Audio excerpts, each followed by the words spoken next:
Buenos días a todos. Hoy estamos en un nuevo capítulo del podcast de David y Goliat. Para los que aún no nos conocen, es un podcast que decimos de emprendedores para emprendedores, una plataforma que queremos que sirva un poco de inspiración al que ya está emprendiendo o al que quiere emprender para, de otras experiencias, de otros testimonios, pues bueno, coger ideas y mucho ánimo en este mundo difícil del emprendimiento y lanzarse.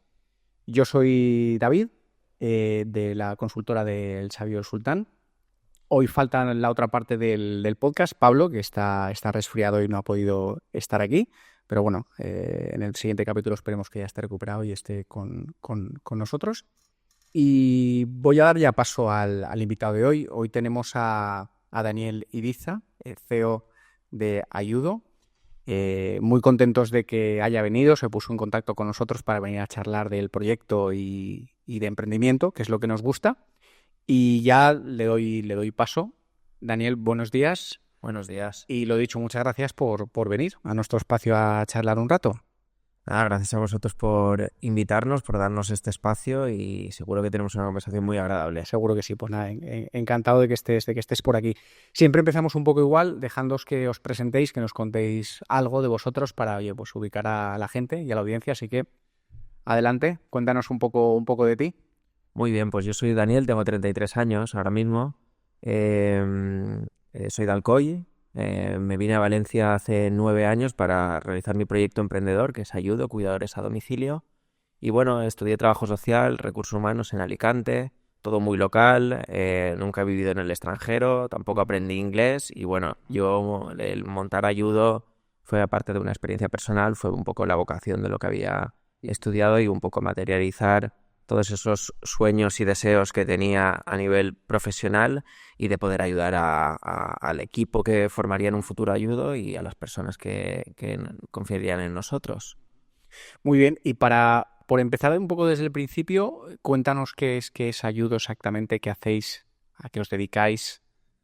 Pues en Ayudo es cuidadores de personas mayores y personas con dependencia a domicilio. Trabajamos en toda España, tanto en capitales como en poblaciones pequeñas. Tenemos actualmente 200 empleados en plantilla de auxiliares de ayuda a domicilio, es decir, cuidadores que van a las casas.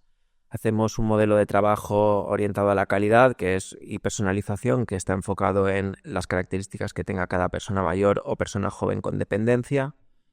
Y también tenemos alrededor de 1.000 cuidadores que hemos seleccionado y hemos hecho la intermediación laboral para que tenga contrato y alta contratado directamente por la familia. Es decir, que hemos abordado la intervención de los cuidados desde diferentes líneas y lo que hacemos es tratar de profesionalizar el sector y dar personalización en un sector que, si no tienes cuidado, puedes cometer muchas negligencias, como porque acuden personas a domicilios de personas vulnerables, ¿no? Entonces es muy importante poner énfasis en la calidad de las personas que acuden a trabajar y esa es un poco nuestra propuesta de valor. Uh-huh. Cuando dices profesionalizar el sector, ¿es porque no es del todo todavía profesional o no lo era antes o que ha cambiado en el sector o que habéis aportado vosotros que haya cambiado lo que no había antes? Pues a ver, se conoce que el sector de los cuidados, también en hostelería y otros sectores, hay mucha informalidad, hay mucha economía sumergida, mucho trabajo en B y la forma nuestra de trabajar es estrictamente legal. Ni falsos autónomos, todos con contrato, contratos indefinidos, incluso contratos indefinidos cuando no era obligatorio que tuvieran un contrato indefinido, que eso creo que entró sobre el 20 o el 21. Entonces ha sido siempre nuestra forma de trabajar y lo que ha hecho ha sido que muchas personas, tanto familias como cuidadores, tengan un plus de conciencia a la hora de acometer este tipo de intervención y decir, bueno, vamos a hacer las cosas bien, ¿no? Porque existe mucha economía sumergida, hace daño a la sociedad y yo creo que obedece más a realidades pues, más antiguas, más a una España de los años 60, 70 y que ahora en el 2025 no debe de ser así. Entiendo. Y para conocer un poquito más del proyecto, hablabas de la selección de los cuidadores. Entiendo que debe ser una parte muy importante o la más importante, porque al final yo, por ejemplo, lo he vivido, lo vivo con mi madre cuando hemos seleccionado a alguna persona y bueno, es algo pues muy importante, ¿no? Porque al final estás poniendo en manos de otra persona la confianza, ¿no? De un ser querido. ¿Cómo hacéis ese proceso de selección? ¿Cuáles son los criterios en que os fijáis para seleccionar a las personas adecuadas? Como bien dices, es una fase crucial del proyecto. Sin eso, Ayudo no habrían familias que confiarían en nosotros. La forma de trabajar es muy sencilla. No confiamos en nadie que no tengamos referencias anteriores, salvo alguien que tenga un primer empleo, que sea alguien joven, de manera que esa persona empiece a trabajar con nosotros con pequeños mini jobs y labores de no tanta responsabilidad, pero nosotros nos basamos en el bagaje que tiene ese profesional, en lo que dicen de él o de ella las familias que la han tenido en casa, y hacemos un proceso de selección basado en una entrevista, realizan un test de personalidad, realizan varias pruebas a nivel online y luego comprobamos referencias. Y luego siempre confiamos en aquellos profesionales que tienen un buen rendimiento con nosotros y que la familia nos dice, sin exagerar, ha sido lo mejor que podía habernos pasado en la última fase de vida de mi madre. Cuando te dicen eso y tú es una familia tuya que has visto todo el proceso, te da una confianza para seguir promocionando a ese cuidador en cualquier estamento. También es verdad que personalizamos mucho, con lo cual no se requiere el mismo perfil alguien que tiene una movilidad reducida a alguien que tiene problemas cognitivos. Nosotros abordamos los problemas físicos, cognitivos y sociales de manera diferenciada. Según lo que necesite cada usuario, le proporcionamos un tipo de trabajador u otro. Muy interesante, o sea que es un proceso muy exhaustivo por lo que estás comentando. Sí, laborioso, manual, cada vez menos, pero yo no tengo vergüenza de decir que en ciertas partes es manual porque es necesario el conocimiento y el criterio humano para poder discriminar en lo que le va a venir mejor a una persona, porque no todo vale en este sector. Bueno, en casi ninguno, ¿no? Pero desde luego. No, además, yo creo que ahora, por lo que dices de manual, está cobrando valor el concepto de manual. Ahora que hay tanta tecnología y tantas cosas hechas por tecnología, pues yo creo que va a cobrar valor y cobra valor la parte manual, la parte más humana, ¿no? Entonces yo creo que eso es también un valor diferencial. Volviendo un poco al principio del proyecto, ¿cómo surge? Porque yo sé que he leído que es a partir de una experiencia personal, cuando tú decides ponerlo todo en marcha, pero cuéntame un poco cómo es el momento en que decides voy a hacer esto. Claro, pues a ver, yo tenía 23 años y por desgracia mi madre estaba sufriendo un cáncer que había empezado con un cáncer de mama, y yo pues no le di importancia porque vi que casi todo el mundo se curaba y tal. Se curó, pero al año siguiente le volvió. Y yo me acuerdo la última conversación que tuve con ella de enseñarle la web de que estaba creando y tal, que era Ayudo, y bueno, decirle, cuando tú y yo necesitamos un cuidador y no nos convenció ninguna de las opciones, tenía que ir a una tienda a contar mi problema y a mí eso me generaba aprensión, pues decidí crear un servicio que ofreciera diferencias con respecto a lo que yo había visto, ¿no? Entonces nace a raíz la persona que me inspiró fue mi madre, y se hiló bien y fue un poco vocacional porque yo he estudiado y me he formado estrictamente en trabajo social y recursos humanos, que son las dos patas que tocan el proyecto Ayudo, que es gestión de personal y atender personas en el ámbito social y sociosanitario. Qué bonito la historia, qué inspiradora. Y si no hubieras tenido esa circunstancia, es decir, si a tu madre no le hubiera pasado eso, ¿crees que hubieras montado Ayudo, hubieras montado algo relacionado con el sector, hubieras montado otra cosa? Quiero decir, ¿el tema de emprender es algo que tú lo tenías siempre desde dentro o surgió a raíz de esta circunstancia personal? Si te soy sincero, David, surgió a raíz de esta circunstancia personal y yo nunca me había visto emprendiendo realmente. Mi juventud la viví como flotando a ver qué me llegaba, qué circunstancias me sobrevenían, sin tener un plan claro ni una vocación demasiado clara. Me dediqué en la juventud a disfrutar, a aprender, a reírme con mis amigos y a pasármelo bien. Si eso también está bien. Exacto, sin tener ningún tipo de presión, pero también estoy hablando de los 17, 18, 19, 20 años. Y realmente esto me llegó a los 23. Yo venía de publicar un libro, que eso fue también, creo que a lo mejor fue la semilla que se me inculcó en un momento dado para a la hora de ver nacer y crecer un pequeño proyecto. Y a partir de ahí fui encadenando una cosa detrás de otra. Y yo realmente en mi casa se decía lo de funcionario, el que, Dani, tú tienes que tener algo seguro y tal. Y bueno, fui por el camino contrapuesto. Ujú. Totalmente. Ahora que decías lo de los libros, también leí antes de que vinieras un poco pues tu faceta de escritor, por decirlo de alguna manera, cómo el tema de los libros, cómo surge también, es decir, es algo que te ha gustado siempre o te Sí, surge alguna oportunidad por el camino. sí, a ver, fue súper autodidacta. Yo sí te digo la verdad, tampoco he sido un gran lector porque no encontraba libros que me gustaran. A mí los libros así más que son de más de fantasía o de mitología y todo eso no me llama la atención. A mí me llama la atención como buen trabajador social los temas sociales, la delincuencia, la decadencia de la sociedad. Son temas que me fascinan precisamente para tratar de ponerle remedio. Y con el tema de la novela que escribí, empecé con 20 años, la terminé con finales de los 21 años. Tuve la suerte de que una editorial de Alcoy acababan de emprender y confió en mí a la hora de publicarme sin tener que poner yo inversión ni nada de eso. Con lo cual alcanzamos casi 1000 ejemplares vendidos. Fue una novela negra del ámbito de la delincuencia, no policíaca, porque a mí lo del crimen por resolver y tal nunca me ha gustado tampoco. A mí me gustaba la lectura que fuera un lenguaje callejero y como el cine kinky y tal, que también me ha gustado mucho. Y bueno, fue mi manera de transformar un hobby a través de, como no podía hacer una película o a lo mejor no sé, ahora en Instagram con estos medios que tenemos ahora podría hacer pequeños, pues no sé, escenas o algo así, pero en aquella época lo que tenía era poder escribirlo y fue por donde ejecuté toda esa creatividad. Ujú. Y es una faceta que vas a seguir, digamos, explorando, Pues construyendo, desarrollando. si La te de digo la, escritor, si te digo la verdad, compaginarlo a día de hoy con ayuda es absolutamente imposible. imposible, ¿no? Imagino. Sí que tengo la segunda parte totalmente pensada, pero cuando te pones a escribir eso coge fuerza y va por cualquier otro lado que no te esperas. Y sí que me gustaría retomarlo en un ámbito más de madurez profesional en el que tenga o sienta que Ayudo está perfectamente consolidado.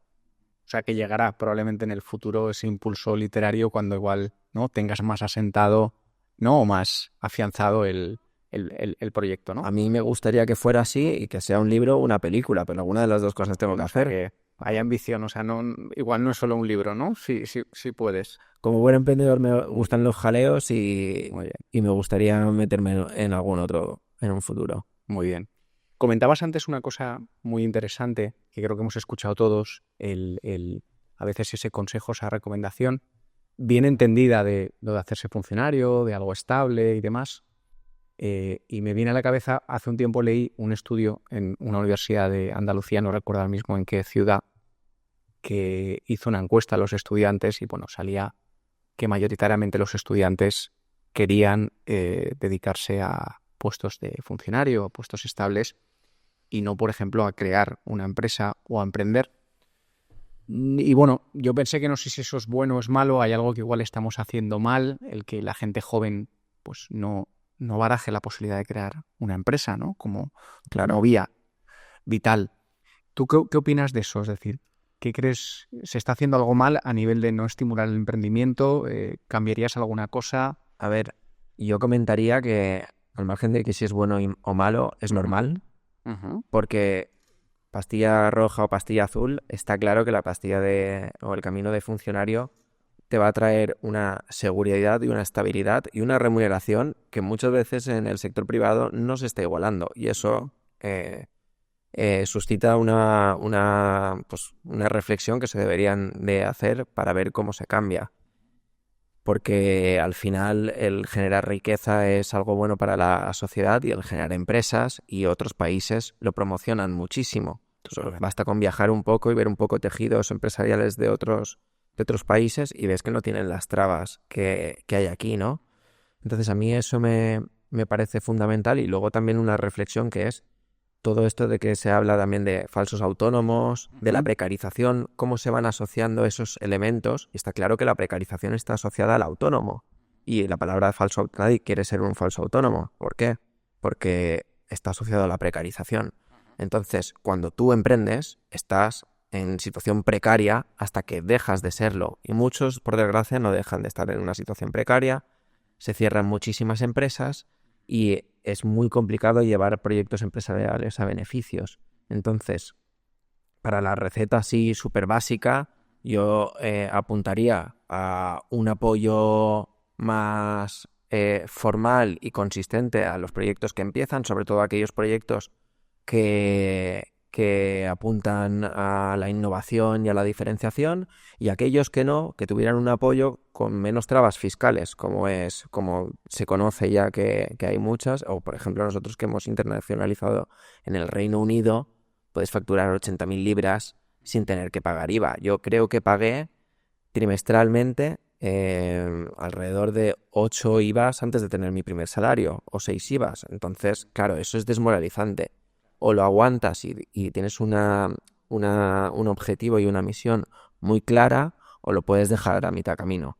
Complicado. Totalmente de acuerdo. Y lo que tú dices, yo creo que hay que contribuir a promocionarlo.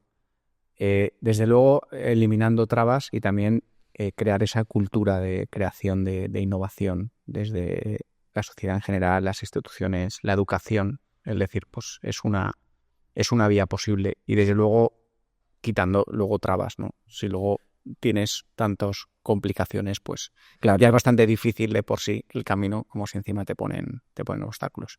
Claro, estoy muy de acuerdo con tu reflexión. Volviendo un poco al proyecto, volviendo a Ayudo y rebobino un poco, ese principio tú tienes la idea por una experiencia personal. Una vez ya la tienes, ¿cómo son esos primeros pasos? ¿Cómo empiezas a montar la empresa? Y sobre todo, y yo creo que eso es importante, ¿qué dificultades son las que encontraste en esos inicios? Pues a ver, yo llevaba el proyecto en paralelo mientras trabajaba en Mercadona como personal de supermercado. Al fallecer mi madre, yo heredé el puesto de trabajo de Mercadona, que eso tampoco se conoce mucho. Y, a ver, yo cuando fallece mi madre me quedé en una situación de indefensión con 23 años que no sé si no tengo trabajo, no sé, tengo lo del libro, pero ya está. Entonces yo decido entrar en Mercadona con una proyección, una idea de también ascender a través de una de las mejores empresas de España. Y mientras estaba ahí, a mí el trabajo en el supermercado me hacía, o sentía yo que ya debía estar trabajando de trabajador social o de recursos humanos, y entonces me impacienté y decidí llevar a cabo el proyecto sí o sí. Me fui a varias sesiones de emprendimiento, de preaceleración, de aceleradoras de la universidad, y a raíz de ahí decidí pedir excedencia e irme a Valencia, a una aceleradora también, y comenzar aquí a tiempo completo, sin ningún tipo de remuneración, dando el salto y a ver hasta dónde me llevaba. Por suerte conocí a mi socio actual, Ignacio, y ahí por lo menos no hice el camino solo, que eso también es bastante valioso. Sí, totalmente de acuerdo, porque en nuestro caso es lo mismo, somos dos, y yo creo que ayuda, porque hay momentos complicados donde igual te sientes solo y la verdad es que no es lo mismo transitar solo que tener una persona que está en el mismo marco, te entiende y te apoyas mutuamente. O sea que estoy de acuerdo. Yo veo muy duro la gente que emprende sola. Ya de por sí el emprendimiento es complicado, hacerlo solo creo que te añades una dificultad extra, la verdad. Total. Por muy fuerte que seas, es complicado también, porque al principio tienes muchas alegrías, pero luego vienen momentos difíciles para todo el mundo. O sea, dificultades afronta cualquier emprendedor o empresario. Y poder tener a una persona con constatarlo, contrastarlo e incluso discutirlo, pues a largo plazo es bueno. Claro, desde luego que sí. Comentabas lo de las aceleradoras, incubadoras y demás. ¿Qué a ti ese proceso, es decir, qué te aportó o qué buscabas tú en esas aceleradoras? Es decir, el testar la idea, el que te sacaran, digamos, las pegas para poder mejorarla, algún tipo de formación específica antes de lanzarte. ¿Cómo fue esa experiencia y qué buscabas tú en esas instituciones o en esos organismos? Pues a ver, las patas que venden las aceleradoras, que es acompañamiento, formación e inversión o financiación.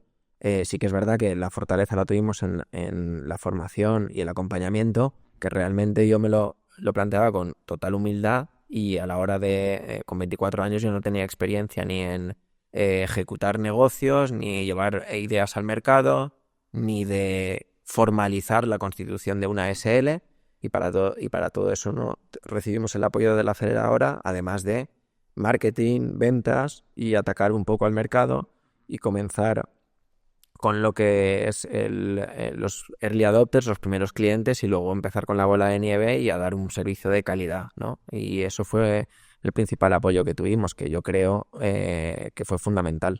Uh-huh. Te lo preguntaba porque muchos de los emprendedores que han pasado por David y Goliat nos lo dicen, que fue crucial ese acercamiento a una aceleradora, a una incubadora, y que les ayudó mucho a estructurar la empresa, a aprender de cosas que no sabían y sobre todo muchas veces a testar la idea antes de lanzarla, porque al final cuando uno es dueño de su idea, pues igual le cuesta sacar defectos o cree que es muy perfecta, y cuando te expones a ser juzgado por los demás, pues salen cosas que no están bien y eso te ayuda a mejorarlas. Entonces, todo el mundo nos decía que la experiencia es muy, muy positiva. O sea, que en ese sentido recomiendas, entiendo, a alguien que va a emprender el recurrir ¿no? a aceleradoras para, oye, pues aprender y resolver dudas, Sí, ¿no? lo que sienta cada uno. Sí que es verdad que si tú no vas a una aceleradora por miedo a que te roben tu idea, pues debes de quitarte ese miedo y dejarte ayudar, ¿no? Pero si tampoco lo sientes porque lo tienes más o menos claro y tal, tampoco es necesario seguir ese patrón. A mí me ayudó, no me hicieron pivotar porque lo mío era sector tradicional llevado con una serie de diferenciaciones, con lo cual fue muy sencillo, pero a compañeros míos los vi pivotar y de otras startups, ¿no? Los vi pivotar y que ahí tuvieron otra vida, ¿no? Para su proyecto. También es verdad que yo vi la crudeza que es emprendiendo 8 o 9 proyectos o 10 y cuántos están vivos 5 años después. O sea, yo me siento un afortunado y veo la crudeza del mercado empresarial y del mercado en general, y es muy complicado que las empresas perduren en el tiempo. Absolutamente. ¿Por qué crees que la mayoría de proyectos fracasan o no no pasan de los 3 años, que hay muchas estadísticas por ahí? ¿Cuál crees que es, bajo tu punto de vista, las razones principales? Pues a ver, en mi caso, yo si hubiéramos visto, o sea, si no hubiéramos continuado con el proyecto hubiera sido por falta de financiación. Nosotros, uno de los retos o desafíos que teníamos era competir con empresas con mucho músculo financiero, y nosotros, pues por lo que sea, nunca hemos sido muy atractivos a la hora de atraer capital, no levantamos grandes rondas ni nada de eso, entonces nos vimos en la necesidad de competir con muy poco. Eso nos hizo ser muy austeros y vigilar cada euro que invertíamos y centrarnos siempre en operativa y calidad de servicio. Por ejemplo, yo era un CEO que en vez de estar viendo cómo expandir el negocio, cómo captar capital, yo me enfocaba en que el cliente estuviera contento. Un poco más tradicional, ¿no? Lo que creo es que es falta de capital acompañado de una pandemia o un 2008, una crisis así, que eso ya son temas coyunturales, que es como si viene una ola enorme que no puedes ni surfearla ni hacer absolutamente nada. Esos son 2 elementos. Y el tercero, las malas decisiones. Tú tomas una mala decisión a la hora de crecer o a la hora de arriesgar o de hacer o de reducir equipo y pierdes al talento, y entonces pues tomas una mala decisión y tienes que cerrar. Esos 3 diría que son los elementos a tener más vigilados para que no tengas un susto. Totalmente, totalmente de acuerdo. ¿Recuerdas quién fue tu primer cliente y cómo fue Claro. la llegada del primer cliente? ¿Cómo llegó? ¿Qué hiciste? Porque yo creo que eso es algo que, bueno, todos, yo también lo recuerdo con mucho cariño y no se te olvida nunca. Entonces, ¿cómo llega ese primer cliente? Pues nosotros fuimos valientes a la hora de invertir en redes sociales y Google, y entonces llevábamos ya días de inversión, y llegaban llamadas y tal, pero no se lograban convertir. Y me acuerdo que el primer cliente fue en Sevilla, estando nosotros en Valencia. Se llamaba Rocío, que además es como mi primera trabajadora, que contratamos también. O sea, primer cliente Rocío y primera trabajadora Rocío también. Y me acuerdo que tuve una duda que es, oye, si el trabajador que nos ponéis falla, o quiero algo rápido, si no, nos contrato. Y yo me lancé a la piscina y le dije, por supuesto, ¿cómo no vamos a hacer algo rápido si eres la primera, ¿no? Que de ahí también muchas veces ves como tu propio equipo, la estructura de tu organización, le pone pues un poco de pausa al cliente, y a veces hay que ser valiente y decirle, es que si no te lo voy a dar yo, te lo va a dar otra empresa. Con lo cual, claro que sí, voy a estar ahí acompañándote y lo voy a hacer lo más rápido posible. Y gracias a eso, a ese vocabulario positivo y tal, decidió confiar en nosotros y duró 5 o 6 años, ¿eh? al cliente. O sea que fenomenal. Qué bueno. Pues sí, yo creo que es un momento que uno recuerda siempre, la primera llamada, el primer proyecto, el primer trabajo, yo creo que es, que es importante. Y ahora, bueno, han pasado ya años, me imagino que vas adquiriendo conocimientos sobre el mundo de la empresa, experiencia y demás, formación, como comentabas antes.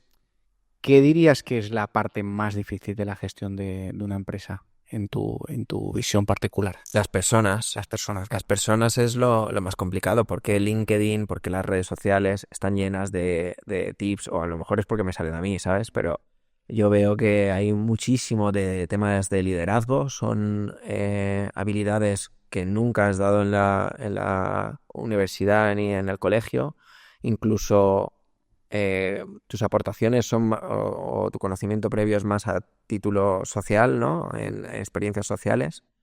Y bueno, liderar equipos es lo más complicado, y también generar una organización donde tengan todos una misma cultura, donde más o menos piensen todos igual, donde estén alineados con hacia dónde va el proyecto.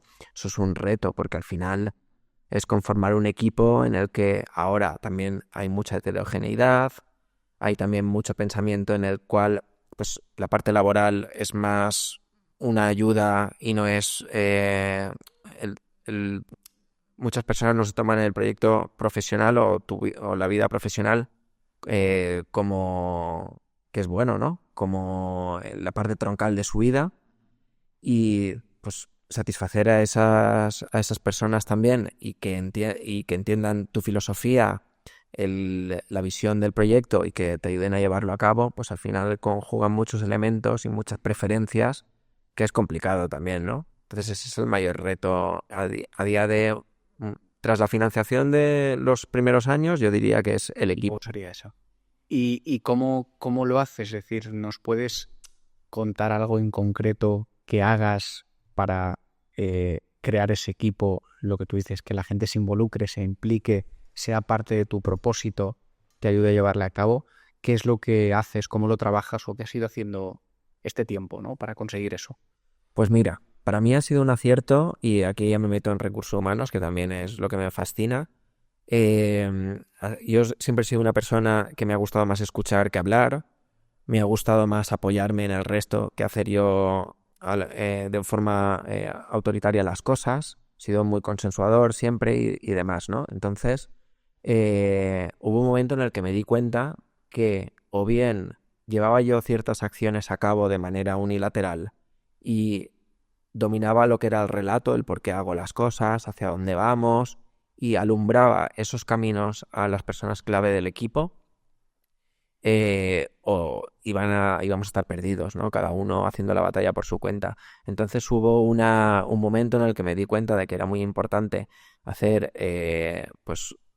transferencia de conocimiento, y manejar el relato y contarle a todo el mundo cuál era mi visión, cuál era lo que esperaba de ellos, o el rol que esperaba que desempeñaran, y que yo estaba ahí para evaluar si lo hacían bien o si lo hacían mal, porque también hay un tema de egos, que si tú tienes una valoración negativa, a veces no se lo toman bien, ¿no? Entonces, poniendo esas reglas del juego de partida, me ha ayudado a llevar la empresa a una fase posterior.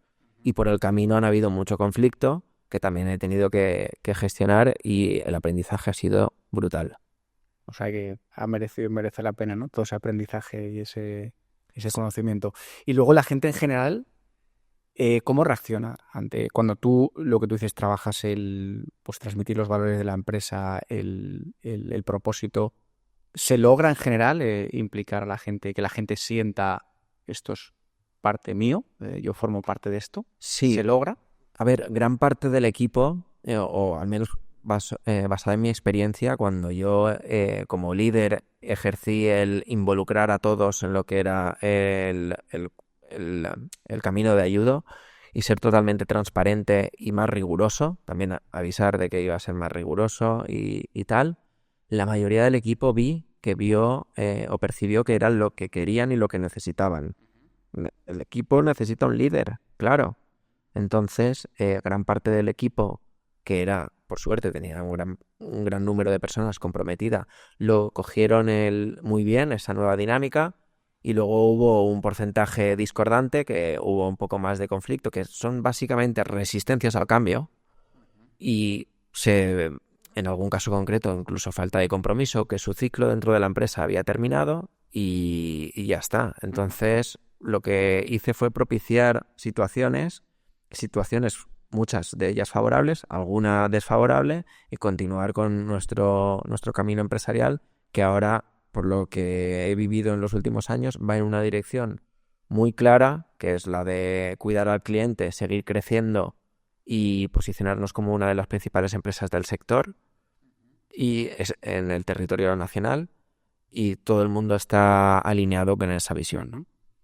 Y eso, por ejemplo, que lo haces es una reunión, por ejemplo, anual, donde tú expones pues los planes, ese propósito, lo que esperas de la gente y demás. Son reuniones más periódicas, es decir, cuál es un poco la metodología más tangible de todo esto que nos estás contando. Pues a ver, son reuniones trimestrales donde al final, como sucede en muchas empresas, se les habla de una manera muy informal sobre las cuentas y el cuento, es decir, lo que ha pasado para llegar a esos números, y luego ser muy insistente en el transcurso hasta el siguiente trimestre, las situaciones que van surgiendo, incidencias, problemas, ser muy insistente con las ideas que has transmitido de cómo hablamos en la reunión anual o en la reunión trimestral. Lo que necesitamos es mayor responsabilidad respecto al cliente, mayor claridad con los cuidadores, mayor diligencia a la hora de organizar el trabajo de un cuidador. Entonces son temas operativos que van saliendo, pero que tienen la madre o el origen en la reunión trimestral, y asociar ideas de esa manera a mí me ha servido mucho, que eso me ha llevado a ejecutar yo los liderazgos operativos de algunos equipos. Por suerte es un sector que conozco y que me gusta. Con lo cual tuve que, y esto es muy curioso, ha sido un aprendizaje para mí importante, que ha sido contradecir a las corrientes actuales de LinkedIn, de recursos humanos, que son más bien de delega, cuida al trabajador, dale autonomía, que te llegarán cosas buenas. Cuando nosotros hicimos eso, el equipo se resintió, los resultados se resintieron, y luego me fui a otro tipo de a lo mejor pinceladas que son menos recurrentes, pero que a mí me han salvado la empresa y me han gustado mucho, que es cultura, disciplina, evaluación y calidad. Uh-huh. Entiendo. Pero lo que dices de delegar, delegar es importante, ¿no? Pero comentabas que igual eso lo cambiaste un poco, Sí, o la forma de delegar, quizás. claro, yo ahora no delego tantas decisiones, sino que delego que lo ejecutes, pero el origen de la decisión va conmigo y te acompaño para ver cómo lo has hecho, de todo eso. Entonces, eso me ha ayudado mucho, porque a veces veía que las cosas no pasaban y que sobre todo habían problemas, malas prácticas con el cliente, que eso era lo que más me dolía, o malas prácticas con respecto a dentro del equipo, es decir, algún conflicto entre dos personas, algo sencillo que pasa en los equipos, y si tú no eres determinante a la hora de solucionarlo, pues eso se te hace más grande al día de mañana, y entonces tienes que al final actuar ante esas circunstancias para que todo el mundo sepa que no es aceptable. Claro. Y que tú la conversación o las situaciones que tienes que tener en el día a día es clientes, cuidadores, horarios, situaciones, intervenciones, y no otro tipo de rumores o de historias que no vienen al caso. Claro. Yo creo que es fundamental, es vital lo que estás diciendo. Yo he visto casos de gente, ¿no?, en empresas donde he trabajado, que las has visto igual poco implicadas o un poco desviadas y demás del camino, y al final ha sido porque la empresa muchas veces no ha conseguido involucrarlos, o no contaban con esa persona, no han invertido un mínimo de tiempo en explicarle el proyecto, el propósito de la empresa, qué se espera de él, los valores. Y cuando eso se ha hecho, pues en muchos casos, como decías tú, igual en otros no, pero en muchos sí, la actitud de la persona ha cambiado, porque no es lo mismo que te sientas ajeno a algo que te sientas parte de algo. Es un cambio, y al final luego en tu día a día, en tu rendimiento, en tu forma de trabajar, pues cambia radicalmente. quizás estoy... Esto que dices es muy curioso porque no es a quién seleccionas o aciertas en la selección. ¿Qué va? Es ese primer día del trabajador y esa primera semana y ese primer mes, ¿en qué ecosistema crece? ¿Un ecosistema que es competitivo y que te come? ¿O un ecosistema donde somos todos amigos y tú haz lo que puedas y ya está? Y no te despeines. Entonces hay que ver el equilibrio de las dos cosas y que ese ecosistema sea el adecuado. Entonces es no tanto selecciona bien, que también, sino el acompañamiento durante esos primeros días. Totalmente. Para ver cómo crece ese profesional. Además, yo creo que es fundamental ese primer impacto. O sea, yo recuerdo una experiencia que entré en una empresa hace años y el primer día ya vi pues discusiones con la gente de mal rollo, ya dices, ya no es un buen acercamiento, ya no es una buena llegada. O sea, yo creo que lo que tú dices, los primeros días, ese primer impacto, el generar una experiencia positiva, yo creo que es fundamental luego para el transcurso del tiempo, ¿no? Totalmente. El primer impacto es fundamental. Y volviendo a lo de antes, comentabas, yo te preguntaba eso, que era un poco lo más complicado, me decías que la gestión de las personas, además estoy de acuerdo.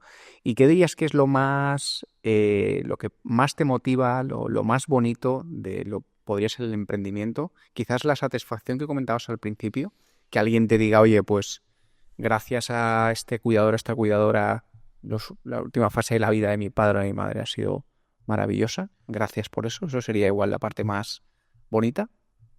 Sí, durante muchos años, o sea, lo sigue siendo, pero aquí hay un aprendizaje curioso que no lo he dicho nunca y voy a ver qué tal suena en voz alta por primera vez, que es que durante los primeros años, al estar tan cerca de las situaciones, de las intervenciones y de los servicios, mi mayor, lo que más me reconfortaba era ese feedback positivo y de esos clientes y de esos cuidadores. Pero luego tuve que hacer una metamorfosis que explica la madurez del proyecto, que ha sido aislarme o quedarme un poco más alejado de esas situaciones diarias, que también cuando recibo esas píldoras de positividad son brutales, pero yo ahora mismo, sobre todo en el último año, he estado mucho más cerca de los números globales que dicen que el proyecto está creciendo, que puedo dar perspectivas generosas y de crecimiento y de desarrollo profesional al equipo actual y a los cuidadores y a las familias. Es decir, yo ahora veo el 2025 con un tinte muy positivo, viendo qué cosas nuevas hacer, cómo reinvertir ciertas cosas y cómo mejorar el servicio. Y eso para mí ha sido fascinante, más que basarme en opiniones puntuales o reseñas positivas o comentarios optimistas del servicio. Me he tenido que ir a un prisma más global, pero yo creo que es una evolución natural de los proyectos que crecen. Entiendo. Y luego, por ejemplo, entrando un poco más en la parte más personal de un emprendedor o de un empresario, sabemos que, bueno, siempre hay momentos complicados, momentos difíciles, donde las cosas no salen como no le gustarían. ¿Tú cómo gestionas esa parte, ¿no? Un poco la gestión de la frustración o de que algo no salga bien. ¿Qué haces para sobreponerte a eso? Pues a ver, han sido 9 años en los que todos los años han habido historias negativas, ¿no? Cada periodo ha sido de una manera diferente, pero digamos que actualmente pues siempre me he tenido o he intentado fortalecer mi círculo social de amigos, es decir, sentirme como cuando era chaval, de momentos de desconexión y de risas y de meterse unos con otros. Eso me da la vida muchísimo. Una vida en pareja también íntima y que también pues tenga momentos de calidad al margen del trabajo y todo eso también es vital, y hacer deporte. Si es que al final eso es lo que hacemos prácticamente todos, y los que no lo hacen, lo que le dices, hazlo, tal, claro, para que ayude a compaginarlo. Y es cierto que muchas veces duermes muy mal o ves que has tenido un poquito de ansiedad en algunos momentos, que yo, como he dicho antes, viví mi juventud viendo la vida pasar, súper alegre y tal, y yo decía, ansiedad no sé lo que es, ni tal. Pues sí que es cierto que en situaciones de riesgo o situaciones negativas he sentido ese peligro, ¿no? Esa sensación de peligro que creo que es la ansiedad y tal, pero intentando ser consciente y fomentar una vida al margen del trabajo, ¿no? Que al final no es ningún secreto, es lo que ya se está promoviendo Claro, absolutamente. bonito. O sea, que refugio, digamos, fundamental en el entorno, ¿no? En un buen entorno de amigos, de pareja, de familia y demás. Y eso me lleva a preguntar otra cosa que creo que es muy interesante, ¿no? Y es esa conciliación, ¿no? Entre la vida de empresa, de empresario y vida personal, ese equilibrio que a veces es complicado, ¿no? Porque al final muchas veces no sabes dónde está la línea. Eso tú es algo que llega, o sea, gestionas bien, equilibras bien, el sabes de separar los espacios, lo llevas a la mejor, pero igual en los principios era distinto. O sea, ¿eso cómo ha evolucionado esa parte? Pues sigo aún en debate interno, ¿no? Porque cada época ha sido distinta. Yo ahora me estoy planteando el quitarme el correo del móvil, por ejemplo. Ostras. Pero es tomar acciones, ¿no? Porque al final sales y estás a las 8 de la tarde ya descansando y le echas un vistacillo a lo que entra, ¿no? Entonces al final estoy intentando tomar acciones con eso, pero yo creo que eso es natural y lo que me ayudará si hago eso es a no tener recordatorios o impactos y a separar más el momento libre que no al estar siempre enganchado con las cosas que pasan en la empresa. Es algo que me lo estaba debatiendo el mes pasado, no lo he llevado a cabo todavía, pero es algo que me estoy planteando seriamente, sí. O sea que, Por ejemplo. es probable que lo lleves a cabo. Sí, claro.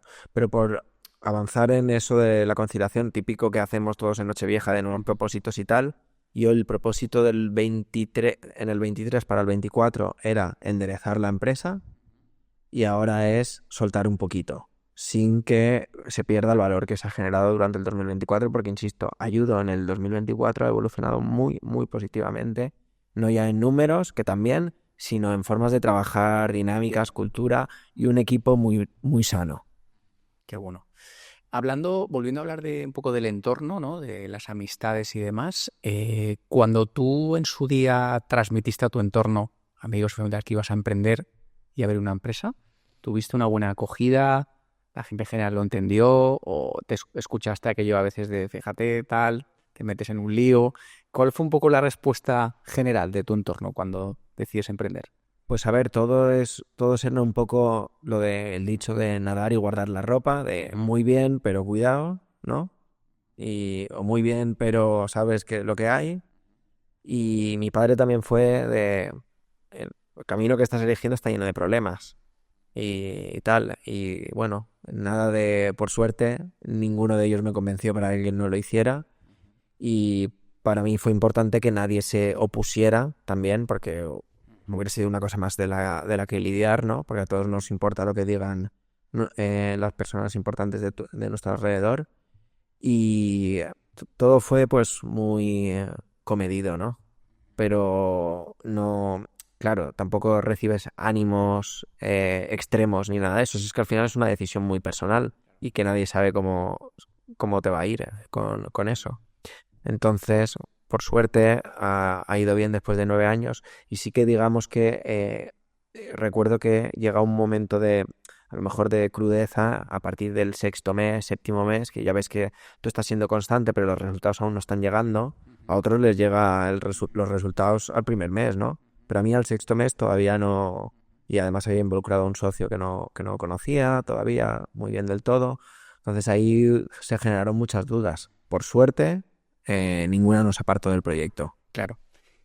¿Crees que en ese sentido, por lo que dices, la paciencia es una virtud que hay que tener en esto de la creación de una empresa? Es decir, yo tengo claro un objetivo, una misión, y puede que me cueste tiempo que llegue, pero como lo tengo claro, tengo que luchar y gestionar bien esa incertidumbre, que eso es una virtud importante, la paciencia, porque nosotros a veces lo hablamos y a veces lo que tú dices, tienes como mucha prisa, ¿no? De que las cosas lleguen y no llegan, pero luego te das cuenta que trabajando, haciendo las cosas bien, sí que acaban llegando, aunque haya pasado más tiempo del que esperabas. Entonces yo creo que la paciencia es una virtud o una cualidad importante en este camino. Sí, claro. Roma no se construyó en un día y las cosas no se cambian de la noche a la mañana. Un equipo, un proyecto, las ventas, las remuneraciones, todo eso llevan tiempo. Sí que es importante poner un deadline normal. Yo me acuerdo que con mi socio cuando empezamos hablamos de 3-6 meses, Luego fue un año, 14 meses más bien. Pero bueno, una horquilla ahí entendible y sobre todo que yo podía abordar y fue un plazo que a mí me cuadró. Eso sí, nosotros en el mes 14 entramos en Lanzadera que nos dan el primer préstamo de 40.000 euros, no llega. Y eso es lo que nos permitió contratar al equipo, tener primeras remuneraciones de 1.000 euros, ¿sabes? Y poder darle una vida de segundo y tercer año a Ayudo que estaba en su primer año. Y eso llegó al mes 14. Entonces, también es verdad que ninguna entidad bancaria, porque el tema de avales, del tema de intereses, estaba potente y tal. Y si no hubiera sido por eso, nosotros hubiéramos visto muy difícil continuar y darle salida al proyecto, que al final es tener un poco de paciencia para hacer la bola de nieve, una capa de clientes consistente que permita la viabilidad del proyecto. Claro. ¿Qué habilidades crees que debe tener un emprendedor, un empresario? Cosas, bajo tu punto de vista, no pueden faltar para que vaya bien y uno pueda gestionar bien esa incertidumbre. Vale, pues a ver, el empresario debe de ser siempre un líder nato o tener líderes que suplan su capacidad de liderazgo. Ser generoso, hay que pensar siempre en común con, con el equipo que tienes. Es decir, si unos ganan y otros pierdes, pues la ecuación no, o el negocio no le sirve a nadie y no, lo que has construido no servirá. Y luego a la hora de surfear o de conducir en circunstancias pues más negativas, resiliencia, muy importante, visión, porque si tú no tienes visión a largo plazo, los problemas te comen. O sea, si tú no ves más allá de aquí, pues los problemas te comen. Súper importante eso. Y creer. Y luego al final ser un poco entusiasta a la hora de convencer al resto. Yo a día de hoy estoy en decisiones muy importantes que a lo mejor me llevan a un ayudo de 6 o de 7 a 9. Pero es que me juego el riesgo de que den pasos atrás y de que sea un 4 o un 3. Pero es un poco también el sentimiento de responsabilidad que debes de tener de tomar decisiones porque para eso emprendes. Si no, te vas a buscar otro tipo de trabajo con menos responsabilidad, ¿no? Claro. Por eso quizás que todo el mundo pues no valga o no encaje, ¿no? El tema del emprendimiento, ¿no? Por lo que dices al final, de la responsabilidad de las decisiones, que eso al final es algo. A ver, y yo con 18 años, tal y como me planteaba la vida, no hubiera podido liderar nada. Vamos, una cena como mucho, pero ya está. Pero no hubiera podido liderar nada porque no tenía la madurez suficiente. Y otros, pues, o alguien muy técnico o alguien muy de Excel o de números, pues a lo mejor el tema de personas o de abrir caminos o abrir mercados, pues no es lo que mejor se le da o no se siente cómodo. Entonces al final tampoco hay excelentes profesionales que jamás serán empresarios y los necesitamos, ojo. Absolutamente. Todo lo que has dicho, la verdad es que estoy muy de acuerdo. Sobre todo hay una cosa que me ha gustado mucho, que es el tema de creer. Yo creo que es fundamental. Al final creo que si uno mismo no empieza por creérselo y lo tiene interiorizado y demás, es muy difícil o casi imposible trasladarlo a alguien y convencer a alguien si tú mismo tienes dudas o tienes inseguridades. Y parece fácil, pero la verdad es que no lo es. O sea, llegar a esa creencia absoluta, a ese convencimiento de algo es complicado, ¿no? Porque al final pues todos tenemos miedos, tenemos dudas. Yo creo que lo de creer es una clave importante. Es nuestra labor porque al final lo que estamos es anticipando camino. Yo creo que todo empresario está pensando en cómo será el 2025, haciendo balance del 2024, siendo autocrítico, estableciendo mejoras y eso, saber comunicarlo. No nacimos aprendidos en el primer año. A mí me lo decían mucho. Es que no entiendo a Dani cuando se explica. Solo decían y yo hubo un momento que dije, vale, me tengo que parar y que el equipo me entienda, porque si no, van a ir hacia otro lado. Y entonces yo intento ser muy pesado a la hora de transmitir las ideas y cuando ha pasado una situación no de discusión, sino de puntos de vista distintos, de decir, vale, pues tú crees que son las circunstancias más del entorno y del mercado y yo creo que lo podríamos hacer mejor. Así que, como esto va un poco de contraponer ideas y de tomar decisiones, vamos a intentar hacer mejor estas cosas concretas y a ver qué tal funciona, ¿no? Eso Esos puntos yo creo que es interesante contrastarlos en las reuniones para que no salgamos de una reunión alguien pensando que el tema es estacional, otro que es del equipo y otro pensando que es del liderazgo. Eso no... Claro, sí, es que al final es muy importante que el mensaje se comprenda, claro, y no hayan confusiones o malentendidos. Claro. Vamos a suponer que seguro que sí, que cuando escuche a alguien este capítulo, habrá seguro alguna persona que pueda estar pensando en emprender, o ya lo esté haciendo, o esté a punto de lanzarse, ¿no?, con su proyecto. ¿Qué recomendaciones, qué consejos le darías, o qué te hubiera gustado a ti que te hubieran recomendado para esa persona que se va a lanzar, independientemente sea de tu sector o de otro? ¿Qué crees que puede ser valioso para esa persona antes de lanzarse? A ver, de cosas que no hayamos comentado, porque sí que iría Hay algunas pinceladas. al tema de paciencia y todo eso. A mí, egoístamente, el consejo que me hubiera dado es que no se me inflara el pecho a la hora de contratar, porque contratar me encantaba cada vez que entraban personas y tal. Y ahora pondría un poco blanco sobre negro el que contratar está muy bien y te hace muy feliz, porque al final es un KPI o un hito de cualquier empresario, pero cuidado y despacio. Y en Lanzadera y Aceleradora nos decían mucho lo de contrata lento y despide rápido, tomar decisiones, ¿no?, rápido, y luego pues que seas cuidadoso con eso, ¿no? Y luego también si puedes plantear el emprendimiento o el negocio sin necesidad de contratar y trabajar con colaboradores y tal, pues quizá tienes menos problemas el día de mañana. Y eso lo digo yo, que hay 200 empleados en plantilla de cuidadores, ojo. Pero claro, y la gestión de ellos y demás, entonces mi negocio se basa en eso. Entonces yo muchas veces echaba un poco en falta en decir, joder, algo un poco más automatizado o algo más escalable o que no dependa tanto de las personas, pues quizá hubiera sido más cómodo, ¿no? Pero bueno, si es eso, al final tienes que entender muy bien tu sector y tienes que ser tremendamente autocrítico con las decisiones que tomas y abrazar los errores porque los vas a cometer. Claro. Y a partir de ahí disfrutar del proceso también, porque no todos cuando emprendemos pensamos en el final, ¿no? Pues yo ahora pienso mucho en el principio de decir, hostia, cuando no teníamos nada y no había nada que perder tampoco, pues también habían sensaciones positivas, ¿no? Pero bueno, tengo un poco de nostalgia con respecto a eso, pero al final es disfruta del proceso, claro. ¿Y tú estás disfrutando? ¿Has disfrutado siempre de ese camino del proceso? ¿Disfrutas ahora más?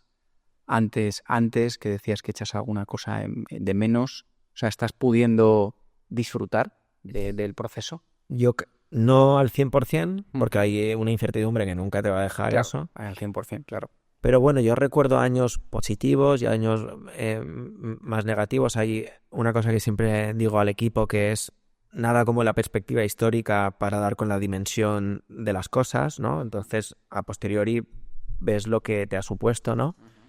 Y, por ejemplo, yo sí he disfrutado en el 24 de estos cambios recientes que estábamos comentando, igual que también disfruté de ver que en pandemia teníamos una situación privilegiada y me sentí muy agradecido por eso. Sin embargo, en años anteriores el tema financiero me causó un límite ahí para disfrutar de eso porque no sabía si seríamos capaces. Y ese es un poco el balance de la carrera emprendedora que he hecho. Muy buenos consejos, la verdad. La verdad es que muy interesante, sobre todo la parte de lo que has hecho de la contratación del equipo, bueno, lo que comentabas antes de la paciencia, en fin, yo creo que son cosas que muy valiosas para que todo el mundo que lo vaya a escuchar. Bueno, estamos llegando ya poquito a poco al final, una pena porque a mí se me está pasando muy rápido y está siendo muy interesante. Pero quería, haciendo una especie de ejercicio de futuro, de visión, de tanto que hemos hablado de la visión, del propósito, ¿dónde te gustaría estar con Ayudo dentro de un tiempo? Es decir, ¿dónde quieres llegar con el proyecto? ¿Cómo te gustaría que estuvieran, ya no digo muchos años porque todo va muy rápido, pero en un futuro, ¿no? Sin ser demasiado ambicioso, 3-4 años, sí que me gustaría que fuera una estructura mucho más madurada, donde hubieran mucho más protagonistas dentro de la empresa, donde yo tuviera a lo mejor un rol más secundario y que me permitiera una conciliación perfecta, ¿no? Que al final es el proyecto de vida que tenemos cada uno, que los emprendedores también nos lo merecemos, ¿no? Y los autónomos. Y bueno, esa la perspectiva. Y luego si el crecimiento ha sido superior y he podido mejorar las condiciones de todo el equipo y las mías a consecuencia también, pues ideal. Entonces es un poco ese el objetivo. Muy bien, muy bien. ¿Y te planteas emprender con otro proyecto, hacer alguna de otra empresa? ¿Lo has pensado alguna vez? ¿O de momento con lo que tienes suficiente? ¿O tienes esa inquietud de pensar en otros proyectos nuevos en el futuro? A ver, a este nivel no, porque eso de fundar y tirar todo el equipo a la espalda, tendría que haber otro Daniel por otro lado, ¿no? Pero participar en algún proyecto o llevar a cabo de manera puntual, tipo con excedencia o con alguna cosa, o año sabático y llevar a cabo lo de la novela o la película, es algo que me encantaría también, pero sí que es verdad que creo que para eso queda bastante. Y bueno, si entro en algún emprendimiento o algo, creo que con un rol totalmente testimonial y no participativo, claro, porque sería imposible. Sí, entiendo muy bien. Y nada, pues ya por último lo pondremos al final de la entrevista, en la descripción de los vídeos, si alguien quiere contactar, hablar con vosotros, preguntaros dónde os podemos encontrar, dónde estáis. Perfecto. Pues a ver, es ayudoconilatina.es, ¿vale? Es de España y en la web, a través del teléfono, el correo electrónico, tanto para contratar, para trabajar, para darnos la opinión sobre lo bueno o malo que ha sido mi intervención en el podcast, lo que sea, a través de ahí o mis redes sociales en LinkedIn, Daniel Ibiza, cualquier cosa. Bien, vale, o sea que es fácil encontraros, estáis en Perfecto. todas partes. Perfectamente localizables. Muy bien, pues nada, ahí queda dicho. Y nada, yo, como te decía al principio, darte de nuevo las gracias por haber elegido nuestro espacio para venir a charlar de Ayudo y sobre todo del emprendimiento, que es lo que más nos gusta. Yo creo que es una charla muy constructiva y que creo que a la gente le va a gustar escucharla porque has dejado pues cosas muy interesantes y además pues, creo que has transmitido un lado muy humano de la empresa. Yo creo que eso es importante. Nada, darte eso, las gracias. Si en alguna otra ocasión quieres venir a contar cualquier otro proyecto nuevo o la evolución del que tienes, pues estás invitado. Y nada, gracias, Daniel, por venir por aquí. A vosotros, porque he estado muy a gusto y también he aprendido mucho. Muy bien, pues nada, gracias. Y nada, nosotros nos vemos en el próximo capítulo. Muchas gracias.